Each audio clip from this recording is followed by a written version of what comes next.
चिड़िया की शादी को लगभग 1 साल होने को आया था। टुनटुनी चिड़िया का पति कालू कौआ एक बस कंडक्टर था।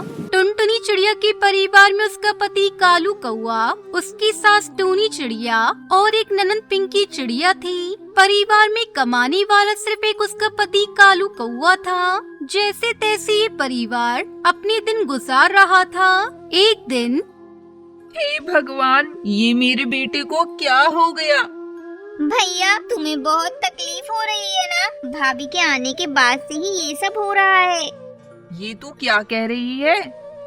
आगे देखने से पहले आपको सिर्फ एक छोटा सा कांटा चुभ जाए तो दर्द होने लगता है, पर वो एक बाप ही है जो रोजाना अंगारों पर चलकर आपके लिए 2 वक्त की रोटी का इंतजाम करता है। तो उस प्यारे से पापा के लिए एक लाइक और सब्सक्राइब जरूर कर देना। साथ ही अपने प्यारे से पापा के लिए ये वाला इमोजी जरूर सेंड कर देना। ठीक ही तो बोल रही हूँ, ये मनूस है मनूस। जब से इस घर में आई है तब से कुछ न कुछ मुसीबत लगी हुई है। मेरी शादी भी टूट गई इसके चक्कर में। पिंकी दीदी, वो तो हमारे पास दहेज के लिए पैसे नहीं थे, इसलिए रिश्ता टूट गया। तुम तो चुप ही रहो भाभी। शादी से पहले तो भैया एकदम ठीक थे, फिर अचानक शादी के बाद ही क्यों हो गया एक्सीडेंट? हे भगवान, ऐसी फूटी किस्मत है मेरी। हाय हाय, हे भगवान दया करो हम पर। तभी डॉक्टर बुलबुल सभी से कहती है, अरे देखिए, मैं तो यही कहूँगी कि इनके पैर को ऑपरेशन करके काटना पड़ेगा और कोई उपाय नहीं है। बस यही एक रास्ता है, वरना इनके पूरे शरीर में जहर फैल जाएगा।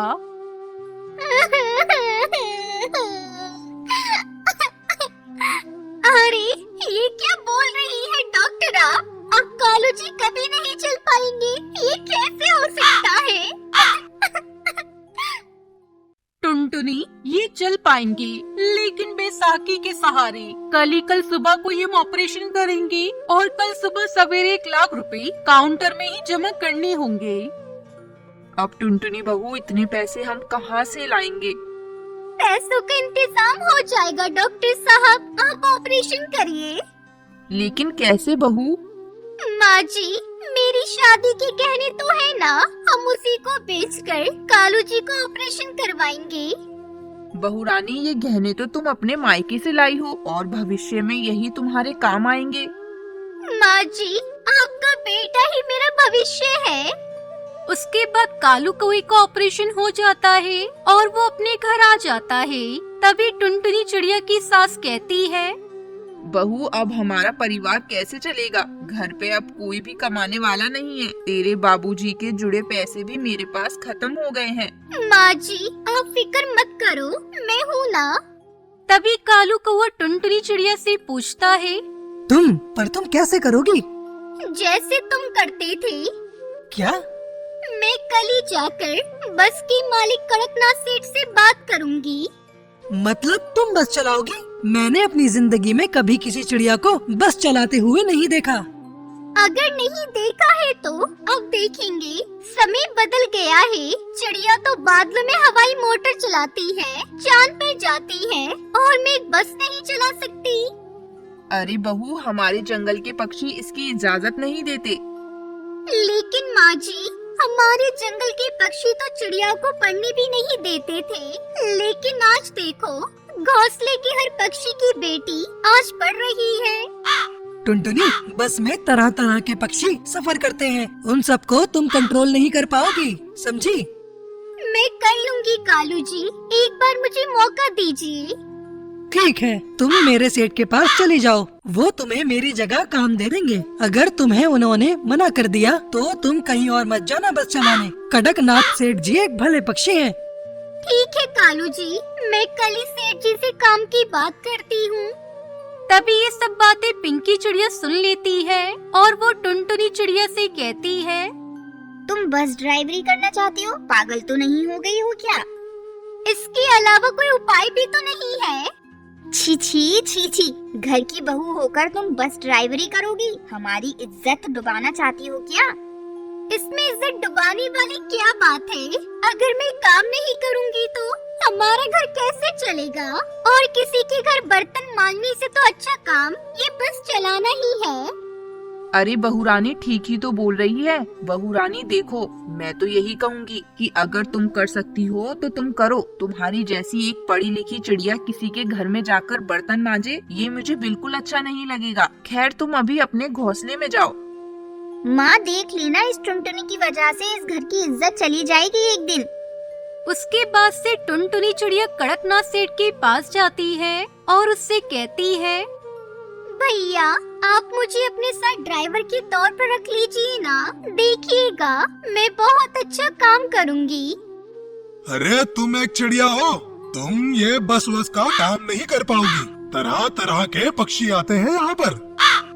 भैया मेरे घर पे खाने के लाले पड़े हुए हैं। मेरे पति का एक्सीडेंट हो गया है और वो बिस्तर पे पड़े हुए हैं। मुझे एक मौका दे दो। मैं भी मजबूर हूँ टुनटुनी बहन, मैं चिड़िया को बस चलाने नहीं दे सकता। ये मेरे उसूलों के खिलाफ होगा। पर हाँ, लेकिन मैं तुम्हें एक कबूतर के बारे में बताता हूँ, वो तुम्हें जरूर काम बता देगा। बंटी कबूतर नदी के पास रहता है, उसका लकड़ियों का काम है। तुम वहाँ जाकर देखो, वो तुम्हारी मदद जरूर करेगा। टुनटुनी चिड़िया तुरंत बंटी कबूतर के पास जाती है और उससे कहती है, बंटी भैया मेरे लायक कोई काम है आपके पास? मुझे काम की बहुत जरूरत है। मुझे कड़कनाथ सेठ जी ने आपके पास भेजा है। टुनटुनी चिड़िया, मैं लकड़ी की बस बनाता हूँ, तुम बस बनाना सीख लो और फिर उसे जंगल में चला लेना। आसपास के पक्षी लकड़ी की बस में सफर करना पसंद करते हैं। ठीक है भैया, मैं आज ही से बस बनाना सीख लेती हूँ और फिर पूरे जंगल के पक्षियों को इस बस में बिठाऊंगी। उसके बाद टुनटुनी चिड़िया बस बनाना सीख लेती है और लकड़ी की बस में जंगल के पक्षियों को बिठाकर पैसे कमाने लगती है। टुनटुनी, तूने तो सच में हमारी सारी परेशानी दूर कर दी। इस तरह टुनटुनी चिड़िया लकड़ी की बस चलाकर अच्छे पैसे कमाने लगती है और खुशी खुशी अपने परिवार के साथ रहने लगती है। टूनी टुनटुनी से बिल्कुल भी प्यार नहीं करती थी क्योंकि उसकी सौतेली बेटी थी। अरे करमजली, इतनी देर लगती है पानी भरने में? अभी कपड़े भी धोने हैं और बर्तन भी मांजने हैं, वो सब कौन करेगा? माँ मैं अभी सारे काम कर देती हूँ। तभी टूनी का बेटा वहाँ आता है। माँ बहुत जोरों से भूख लगी है। हाँ मेरे लाल, तू उठ गया? मैं अभी तेरे लिए खाना बनवाती हूँ। ओ टुनटुनी महारानी, जा जाके पहले मेरे बेटे के लिए खाना बना दे। माँ मैं आज खाने में फल खाऊंगा। अच्छा मेरा राजा बेटा आज फल खाएगा, तो मैं फल ही खिलाऊंगी। टुनटुनी पहले जा नीली नदी से शरीफा तोड़कर लेकर आ। मेरे बेटे का मन आज फल खाने को है, तो आज घर में शरीफा फल खाएंगे। हाँ माँ अभी जाती हूँ। टुनटुनी शरीफा फल तोड़ने के लिए नदी पार जाती है और वहाँ बैठकर रोने लगती है। माँ तूने मुझे कैसी जिंदगी दे दी? मुझे भी अपने साथ ले गई होती माँ। मेरी सौतेली माँ मुझसे बहुत काम कराती है और मुझे खाने को भी नहीं देती। माँ कहाँ हो तुम माँ? मेरे सामने एक बार आओ। तुम मेरे सामने क्यों नहीं आती माँ? तुम्हें मेरे दर्द दिखाई नहीं देता? तभी उस नदी पार पानी पीने के लिए एक बुलबुल आती है। जब वो टुनटुनी को रोते हुए देखती है तो उससे पूछती है, क्या हुआ है बेटा? तू इस नदी पर बैठकर क्यों रो रही है? मेरी माँ मुझे अकेला छोड़कर चली गई और मेरी सौतेली माँ मुझसे बहुत काम करवाती है। लेकिन तेरे पापा वो तेरी माँ को कुछ नहीं कहते। पापा को कुछ नहीं पता कि मेरी सौतेली माँ मुझ पर कितना अत्याचार करती है। मैं जब भी उनसे कुछ कहने जाती हूँ, मेरी माँ मुझे पीटने लगती है। बेटा तू चल मेरे साथ, मैं तुझे अपने पास रखूंगी और तुझे एक माँ का प्यार दूंगी। तू चलेगी ना मेरे साथ? वो बुलबुल टुनटुनी चिड़िया को अपने घर ले जाती है। काफी देर तक जब टुनटुनी घर नहीं लौटती, पता नहीं ये लड़की कहाँ जाकर मर गई, अभी तक घर नहीं आई। लगता है शरीफा तोड़ते समय नदी में डूबकर मर गई होगी। अच्छा ही हुआ इस लड़की से मेरा पीछा छूटा। बंटी पूछेगा तो मैं कोई न कोई बहाना बना दूंगी। शाम को जब बंटी घर आता है तो टूनी रोना शुरू कर देती है। बंटी पता नहीं टुनटुनी कहाँ चली गई, बहुत देर से घर में नहीं आई। कई दिन से कह रही थी कि मैं अपनी माँ के पास जाऊंगी। लगता है वो उसी की खोज में चली गई। अरे पागल, तूने मुझे चिट्ठियाँ लिखकर बताया क्यों नहीं? पता नहीं मेरे बेटे किस हाल में होगी। मैं अभी उसे ढूंढने के लिए जाता हूँ। बंटी को टुनटुनी नहीं मिलती और वो खाली हाथ घर लौट आती है। समय तेजी से गुजरने लगता है और टुनटुनी पढ़ लिख कर डॉक्टर बन जाती है। अरे माँ तुम्हारी ये हालत कैसे हो गई? तुम कौन हो बेटा, मुझे आँख से दिखाई नहीं दे रहा है, तुम मुझे कैसे जानती हो? माँ, मैं तुम्हारी बेटी टुनटुनी हूँ। बेटा मुझे माफ कर दे, मैंने तुम्हारे साथ बहुत बुरा किया। तेरे जाने के बाद अचानक मेरी आँखों की रोशनी चली गई और मैं अंधी हो गई बेटा, और एक तूफान में बंटी और पप्पू की मौत भी हो गई। मैं बर्बाद हो गई बेटा, बर्बाद हो गई। माँ तुम चिंता मत करो, जो हो गया सो हो गया। अब मैं तुम्हें कहीं नहीं जाने दूंगी, तुम मेरे ही साथ रहोगी। फिर टुनटुनी और टूनी साथ साथ रहने लगती है। सुंदरवन जंगल में टूनी चिड़िया और उसकी सास बबली कबूतरी रहा करती थी। बबली कबूतरी अपनी बहू टूनी चिड़िया पर बहुत अत्याचार किया करती थी। टूनी बहू, तू यहाँ बैठी क्या खा रही है? मैं भूख से मरी जा रही हूँ, लेकिन तुझे मेरी परवाह कहाँ? माँ जी, अभी तो आप ही ने कहा था कि आप अभी नहीं खाएंगी। डायन, तूने झूठ बोलना भी शुरू कर दिया। मैंने कब तुझे कहा था कि मैं नहीं खाऊंगी? तू मुझे भूखा मारना चाहती है? नहीं माँ जी, ऐसी कोई बात नहीं है, मैं अभी आपके लिए खाना लगा देती हूँ।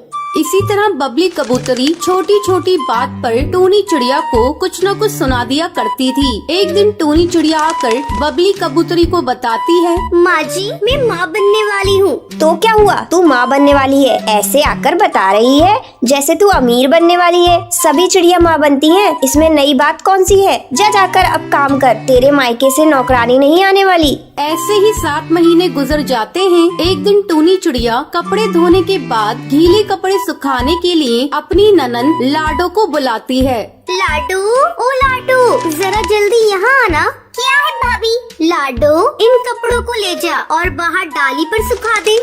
टूनी बहू, तू ये क्या कर रही है? अब मेरी बेटी कपड़े सुखाएगी? तू माँ बन रही है तो क्या सभी लोग तेरे आगे पीछे काम करने के लिए घूमेंगे? लाडो कपड़े नहीं सुखाएगी, तू खुद जाकर और कपड़े सुखा दे। लेकिन माँ जी, ये बाल्टी बहुत भारी है, डॉक्टर ने मुझे भारी चीजें उठाने से मना किया है। तू जाती है या मैं मोंटू बेटे को बुलाऊं? 2 थप्पड़ तुझे लगाएगा तब तेरी अकल ठिकाने आएगी।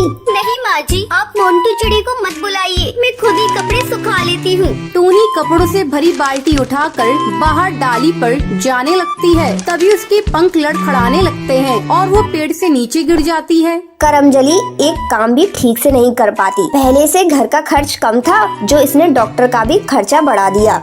बबली कबूतरी टूनी चिड़िया को लेकर हॉस्पिटल जाती है। डॉक्टर, मेरी बहू को जल्दी होश में ला दो।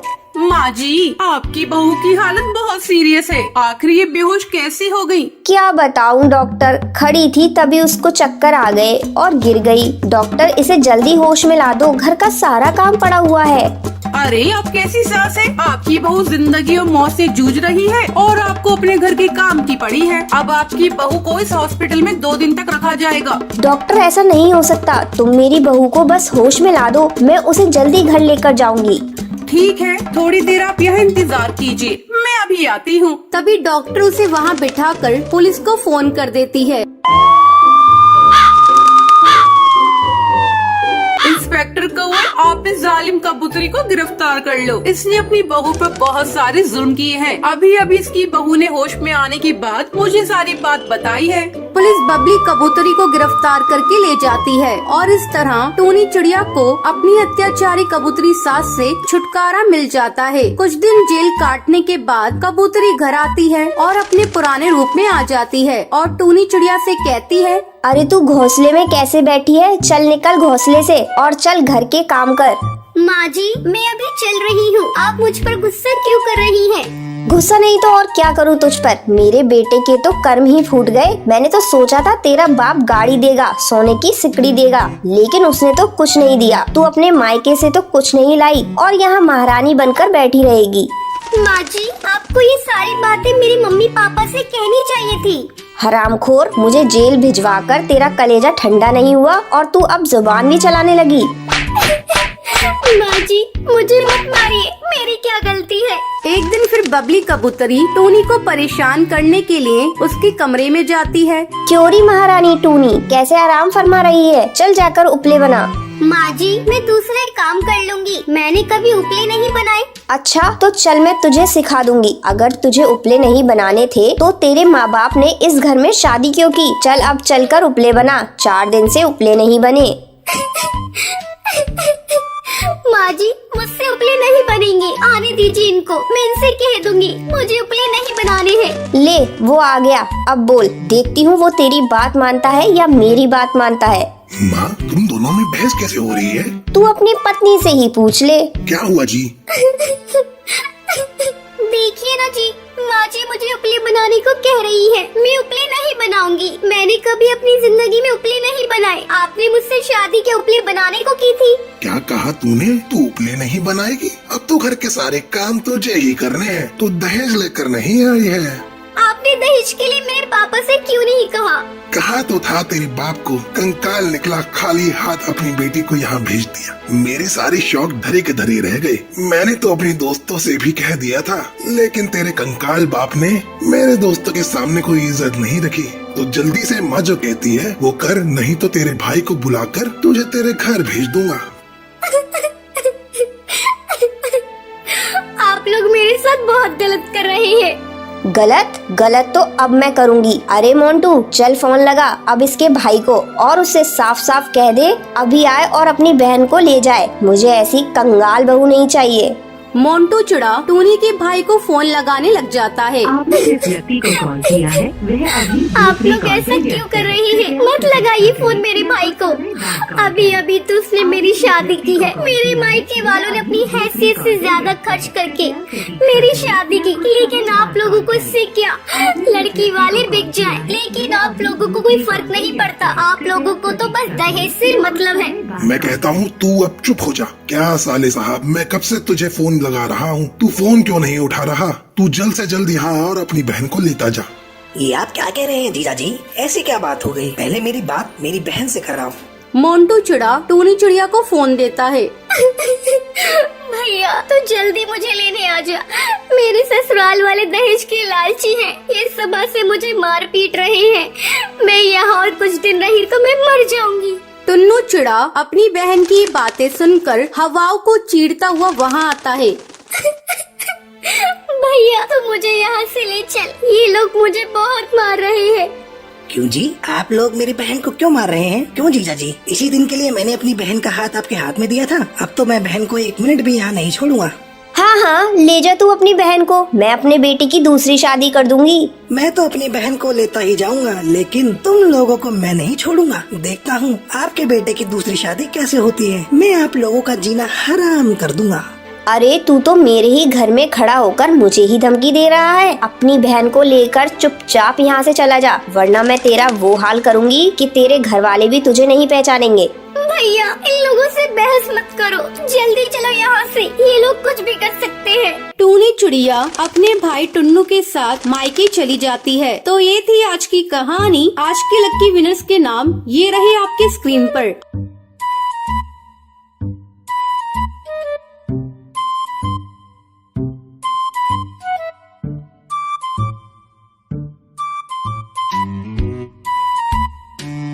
आज का सवाल ये है, टूनी चिड़िया कैसे बेहोश हो जाती है? कमेंट करके जरूर बताएं। लकी विनर्स के नाम कल की वीडियो में दिखाए जाएंगे। अगर आपको ये वीडियो पसंद आई हो तो इसे लाइक और ऐसी कहानियाँ देखने के लिए मेरे चैनल को सब्सक्राइब करना ना भूलें। एक बार जंगल में बहुत तेज बारिश हो रही होती है। शीला चिड़िया अपनी दोनों बेटियों के साथ बैठी थी। देखा रानी चिड़िया, तुम मुझसे पूछती थी ना माँ आप इतना दाना क्यों इकट्ठा करके रखती हैं? देखा बेटा, कितने दिनों से बारिश रुकने का नाम नहीं ले रही है, इसलिए हमारे पास पहले से अपना पेट भरने के लिए दाना रखा है। तभी चिड़िया के दरवाजे पर कालू कौआ आता है। चिड़िया बहन खोलो दरवाजा, मेरे बच्चे भूखे हैं, थोड़ा सा खाना दे दो ना हमें, हम बहुत मुसीबत में हैं। कालू कौआ, मैं जानती हूँ तुम कितने आलसी हो। मैंने तुम्हें कितना कहा था दाना इकट्ठा कर लो, बरसात का कोई भरोसा नहीं। रानी चिड़िया अपनी माँ से कहती है, माँ दे दो ना दाना। कालू कौआ कितनी मुसीबत में है, हमें दूसरों की मदद करनी चाहिए ना। अब रानी चिड़िया की माँ कौए को दाना दे देती है। लो कालू कौआ, ये दाना अपने बच्चों को खिला देना। शुक्रिया चिड़िया बहन, तुम्हारा एहसान मैं कभी नहीं भूलूंगा। जाऊंगा। अब कौवा दाना लेकर अपने घोंसले में चला जाता है। वो शीला चिड़िया बहुत ही घमंडी है, उसे अपने दाने का बहुत घमंड है। मैं अब उससे मदद मांगने नहीं जाऊंगा। कल देखो बारिश बंद हो जाए तो दाना लेकर आऊंगा। अगले दिन बारिश रुकने का नाम नहीं लेती है। कौवे के बच्चे भूखे होते हैं। पापा भूख लग रही है, रानी चिड़िया से खाना मांग कर ले आओ ना। अब कौवा रात में चिड़िया के घर में दाना चुराने का प्लान बनाता है। जब चिड़िया सो जाती है वो दाना चुराने लगता है। तभी उसकी पूंछ में मोमबत्ती से आग लग जाती है। बचाओ बचाओ, मेरी पूंछ में आग लग गई। तभी रानी चिड़िया अपनी चोंच से आग बुझाती है। ये देखकर कौवे को अपनी गलती का एहसास हो जाता है। चिड़िया उसे दाना दे देती है। तो ये थी आज की कहानी। इसलिए हमें हमेशा अपने अच्छे समय में अपने बुरे वक्त की तैयारी करनी चाहिए। आज का सवाल ये है, कौवे का क्या नाम था? अगर आपको पता है तो आप हमें कमेंट करके जरूर बताएं।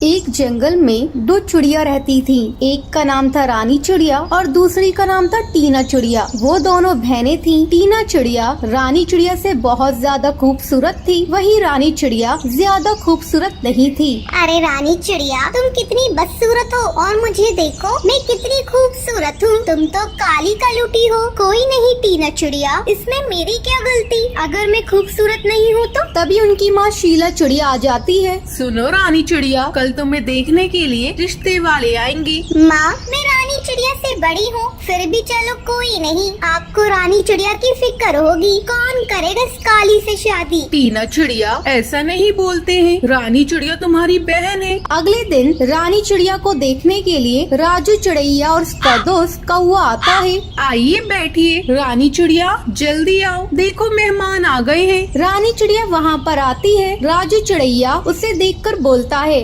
शीला चिड़िया, मैं नहीं करूँगा इस काली चिड़िया से शादी। सब मेरा मजाक उड़ाएंगी। हाँ शीला चिड़िया, मेरा दोस्त किसी से कम थोड़ी है, इसे बहुत अच्छी चिड़िया मिल जाएगी। आपकी बड़ी बेटी टीना चिड़िया कहाँ है? वो बहुत खूबसूरत है। आप उसकी शादी राजू से करवा दीजिए। माँ, कोई नहीं, अगर इन्हें टीना से शादी करनी है तो आप करवा दीजिए। अगले दिन टीना चिड़िया और राजू की शादी हो जाती है। अब टीना चिड़िया रानी चिड़िया से कहती है, अब देख, मेरी तो शादी हो गई है, तू अपनी फिक्र कर रानी चिड़िया, तेरा क्या होगा? तभी राजू चिड़ैया आता है। टीना चिड़िया, कहाँ थी तुम? मैं तुम्हें कितनी देर से ढूंढ रहा था। तुम हर पल मुझ पर नजर रखे क्यों बैठे रहते हो? जाओ जल्दी से मेरे लिए दाना लेकर आओ, मुझे भूख लग रही है। अब बेचारा राजू चिड़ैया दाने की तलाश में निकल गया। उसका दोस्त कौवा बोला, और भाई क्या हाल है शादी के बाद तुम्हारे? यार मैं बहुत परेशान हूँ। लगता है मैंने टीना चिड़िया से गलत शादी कर ली। वो खूबसूरती के आगे मुझे कुछ नहीं समझती है। इससे अच्छा तो मैं रानी चिड़िया से शादी करता।